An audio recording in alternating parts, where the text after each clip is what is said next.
Órgãos de defesa do consumidor criticam serviços prestados pela SEDAI. Detran poderá consultar bancos de dados civil e criminal antes de emitir carteiras de habilitação.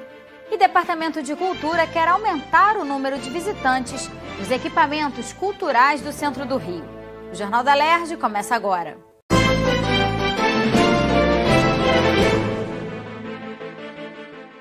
Boa noite. O serviço prestado pela SEDAI foi criticado por órgãos de proteção e defesa dos direitos do consumidor durante a oitiva da CPI que investiga as irregularidades na medição do consumo de água pelos hidrômetros da concessionária. Segundo a representante do Procon, a SEDAI é uma das empresas campeãs em reclamações. Em 2018, o órgão recebeu 439 ocorrências relacionadas à concessionária.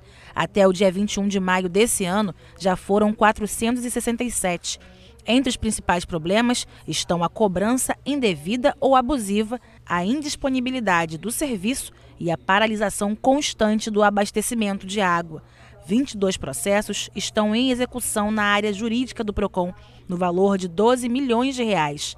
A empresa perdeu 67 processos na Justiça e foi inscrita na dívida ativa com um débito de aproximadamente 2 milhões e 700 mil reais. Outros 3 processos estão aguardando análise de primeira instância.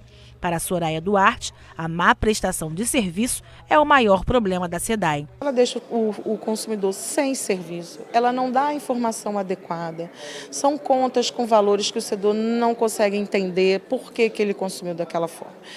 Muitas vezes o consumidor chega ao Procon e diz assim, a SEDAI disse que eu estou com algum vazamento, mas não orienta, não esclarece de que forma ele pode identificar isso, né? São contas que o consumidor não aceita aquele consumo, que ele busca a empresa e a empresa não esclarece o porquê daquele consumo.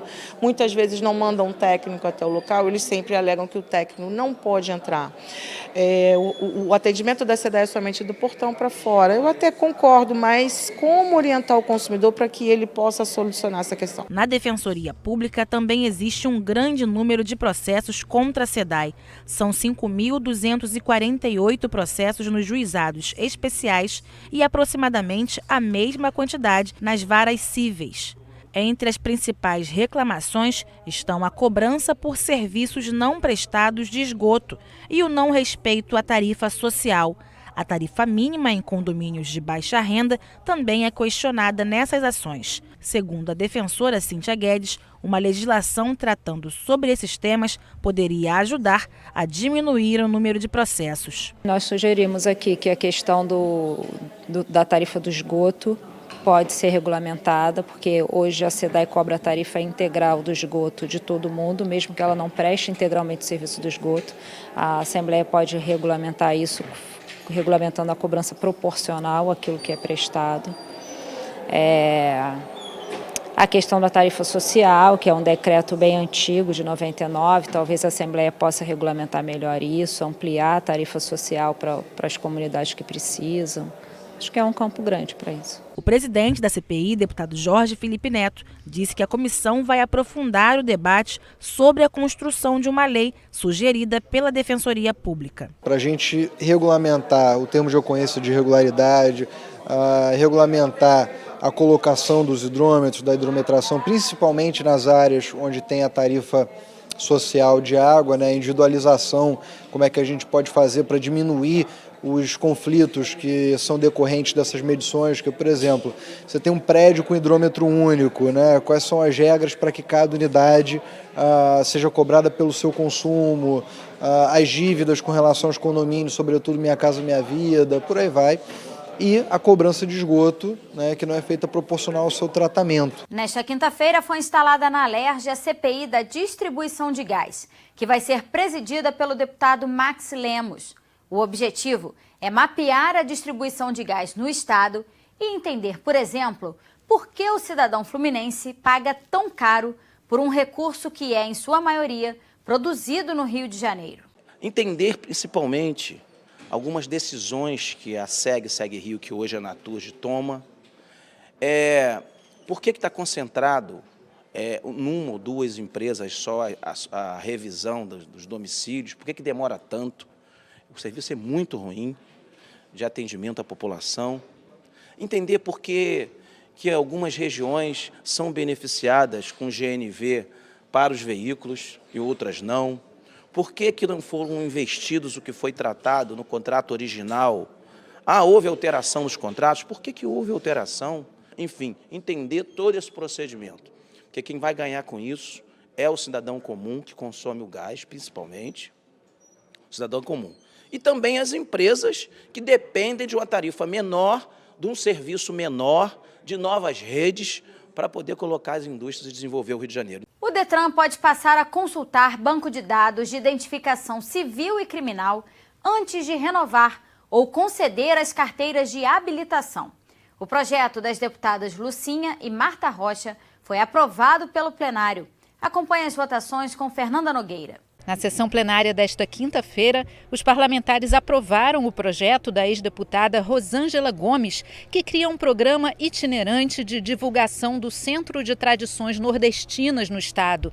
A ideia é ampliar a divulgação da cultura, tradição e sabores do Nordeste. A matéria segue para sanção ou veto do governador. O Detran pode passar a consultar o banco de dados de identificação civil e criminal antes de renovar ou conceder as carteiras de habilitação. Em caso de anotação ou pendência judicial, o órgão executivo de trânsito deve acionar a polícia imediatamente. O projeto das deputadas Marta Rocha e Lucinha foi aprovado e depende da sanção do governador para se tornar lei. A deputada Lucinha e eu decidimos fazer esse projeto a partir de uma notícia em que uma pessoa foi presa e tinha 2 meses antes tirado carteira de habilitação. Então, ou seja, ela passou pelo Detran, que já tem o controle da base de dados civil e que tem total articulação com a Polícia Civil e não foi feita uma consulta. Então, o que a gente está pedindo é que no momento que se dá entrada na documentação, que se consulte a base de dados da Polícia Civil para verificar se há pendência de mandado de prisão. Analisado ainda o projeto do ex-deputado Anderson Nogueira, que cria o programa de incentivo à pesquisa científica nas escolas do Rio de Janeiro. O objetivo é capacitar os alunos para o estudo de ciência e tecnologia. O texto é a adaptação de uma proposta apresentada durante o Parlamento Juvenil. A proposta foi aprovada em primeira discussão. O deputado Valdec Carneiro quer alterar a lei que estabelece diretrizes para a organização do sistema de ensino do Estado. O objetivo do parlamentar é incluir o Fórum Estadual de Educação como integrante do Sistema Estadual de Ensino. O texto aprovado retorna ao plenário para mais uma votação. O projeto completa, aqui no Rio de Janeiro, o processo de consolidação institucional dessa instância, que é um bom veículo de representação da sociedade civil no acompanhamento, no monitoramento nas medidas adotadas na educação em função do plano estadual. O deputado Renato Cozzolino propõe alterar o regimento interno da Alerj para que parlamentares que são líderes e vice-líderes dos partidos possam integrar a mesa diretora da casa. A proposta recebeu 6 emendas e volta a ser analisada nas comissões. Outra alteração no regimento interno da Alerj propõe que os títulos, medalhas e homenagens concedidos pelos parlamentares sejam aprovados a partir de um projeto de resolução com o apoio de 10 deputados. Cada parlamentar terá direito a 3 homenagens de cada tipo por ano. A matéria do deputado Rodrigo Bacelar recebeu 12 emendas e retornou às comissões. Pode ser criada na Alerj uma comissão parlamentar de inquérito para investigar as finanças das universidades estaduais do Rio. O pedido do deputado Alexandre Knoploch recebeu 31 emendas. Existem graves indícios de má administração do erário público nas universidades do estado do Rio de Janeiro, principalmente a UERJ. A UERJ, para ter uma ideia, ela já está quebrando o acordo do regime de recuperação fiscal no seu artigo 8, que diz que você não pode ter gastos a mais com pessoas. Auxílio, qualquer coisa do tipo é vedado. E a UERJ sistematicamente tem aumentado auxílios, tem aumentado o custo com pessoas, ou seja, o estado do Rio de Janeiro pode sair do regime de recuperação fiscal, isso impactar todos os funcionários do estado, impactar o próprio Estado por causa de uma instituição que não quer cumprir. Manifestantes a favor e contra a proposta lotaram as galerias do plenário e vários deputados foram à tribuna para a declaração de votos. A proposta volta à pauta na semana que vem. Foi uma CPI redigida de uma forma totalmente supérflua, aleatória, para gerar fato político e não desejo realmente de aprofundar a existência de irregularidades e até corrigir essas irregularidades. Então, como é uma CPI única e exclusivamente para trazer à tona uma luta política que justifique o corte de verbas para as universidades, se propôs essa CPI. O presidente da Casa, deputado André Siciliano, quer proibir a divulgação de dados pessoais na internet. O objetivo é garantir a privacidade dos cidadãos fluminenses.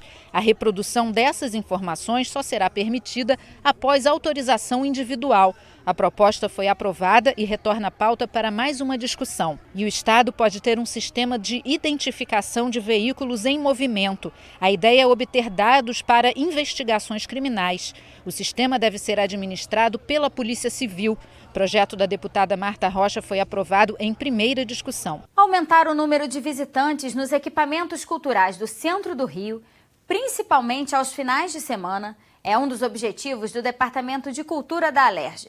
O presidente da Casa, deputado André Siciliano, se reuniu nesta quinta-feira com representantes da pasta e da área da segurança pública. Movimentar os eventos culturais no centro da cidade é uma maneira de trazer mais conhecimento e diversão para a população. A iniciativa é do subdiretor-geral de Cultura da Alerj, autor do projeto Caminhos do Brasil Memória, uma parceria da Casa com o Museu Naval, Museu da Justiça, Museu Histórico Nacional e Paço Imperial. Nelson Freitas conta pra gente mais detalhes do projeto. Nós resolvemos construir um projeto em conjunto, estruturar do ponto de vista, pensando na população, do conforto, do bem-estar e da segurança da população e integrar esse circuito histórico, contar essa história com um projeto de turismo cultural, de formação humana e interagir com a educação, com os professores, com estudantes, enfim, de todas as áreas de conhecimento e o público em geral, para que, fundamentalmente, para a gente construir um projeto que tenha como foco a memória para fomentar e fortalecer a identidade. Nós, com o tempo, temos algumas dificuldades de retenção de público à noite, né? Já há uma dificuldade, e também aos sábados, né? A população ela não fica retida no centro do Rio.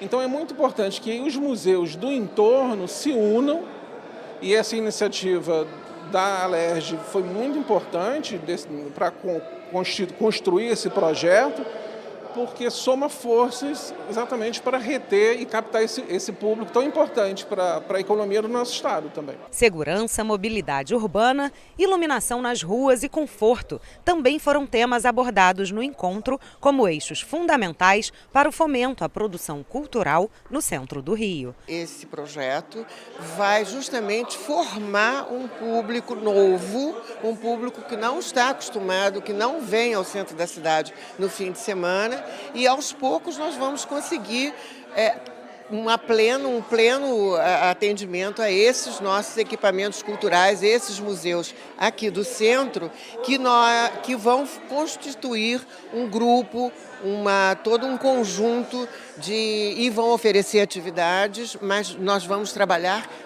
juntos. O presidente da Alerj, André Siciliano, demonstrou total apoio ao projeto e, antes de presidir a sessão no plenário da Casa, fez questão de dar as boas-vindas aos representantes das instituições. O presidente é um intelectual, né? Ele é um homem público que eu posso dizer assim, ele é fora da curva, né?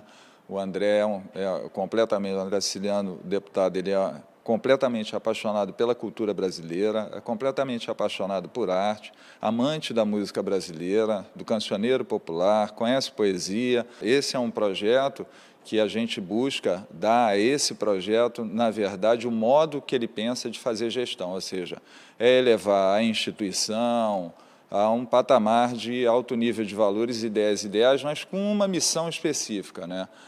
Construir um legado, né? Com a perspectiva de que transformar muito mais do que necessário é possível. O Jornal da Alerj fica por aqui. Você pode acompanhar a programação também em nosso site e pelas redes sociais. TV Alerj, o canal do povo.